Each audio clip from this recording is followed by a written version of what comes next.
You ever wanted to just somehow get back to the default cube? You probably have had situations where you end up with scenes like this, especially towards the beginning, and they'll normally tell you to delete it or have you edit it and stuff like that, but they don't tell you how to get back to it.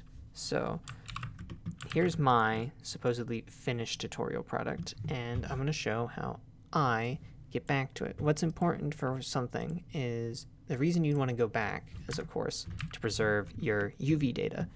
This stuff can be very valuable for preserving how the texture is spread out on it. And you'd have to go through and do it all again on the cube. This allows you to keep that, so you don't have to worry about that. So first things first, we're going to go through and make this a little bit easier. So I'm going to go ahead and apply this so we don't have to worry about it. And then we're going to decimate it to make it a little bit less detailed, so that way it gets a little bit closer. Don't worry, even though it's doing this, which I'm going to go ahead and apply it, you can notice the UVs are still more or less preserved. Not an issue there. So now what we then want to do is we're going to want to go to the form and cast. We can make it go to a more cuboid shape, which is very valuable for us. We can then kind of exaggerate it a little bit, which is pretty useful. I kind of like the way this one looks, so I'm going to apply this.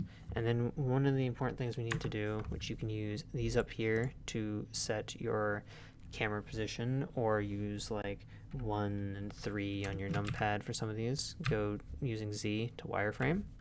And then I'm going to not use that one. Press B to get this, click and drag, and then S to scale, and on X, 0. Do the same for the other side, S to scale, X, 0. I have mine set to median point up here, by the way. And then I'm going to flip to the next side. Since this one's got the Y-axis here, I'm going to hit B, grab this, S, Y, 0 to scale it to 0. Proceed to do the same for the next side, S, Y, 0, scale to 0. Check this one. This one seems to be okay. Check this one. This one seems to be okay. Alright, I'm gonna go back here, looking at it. Looking kind of cube-shaped, not gonna lie. The hard part here is going to be trying to actually get it to finalize that cube-like shape, which means we have to make sure that these get preserved here. So we're gonna do the same thing. Click and drag, scale it to 0 on the Z. Do the same thing here. Click and drag, scale it to 0 on the Z. And now, as we can see, we more or less have something that looks a lot like a cube. Now, the issues is there's still a ton of vertices that haven't exactly made their way to where we want them to.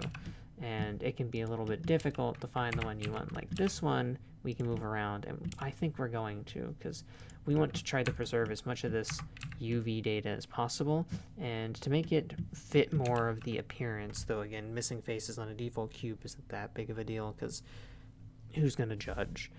But I'm going to place my cursor here by selecting that one, Shift S, cursor to the selected.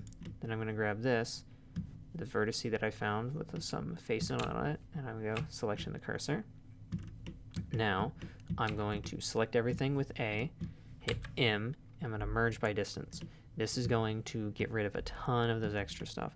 Now this is more or less the shape we want. One of the faces ended up being gone, but again, who really cares? Because who's going to judge the default cube that harshly? It'd be a little mean. This guy gets beat up enough.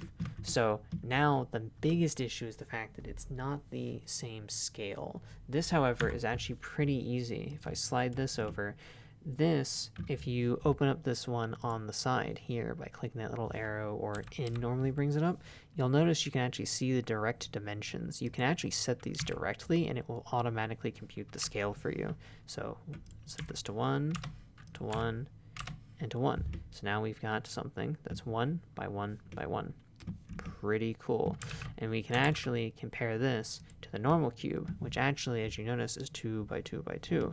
But that's not that big of a deal, because what we can now do is see how this one's lined up. We can delete that one because it's not the original, which is what this one's becoming. Since we got it all lined up to 1, we can now actually just scale by 2. And then Control A and apply scale.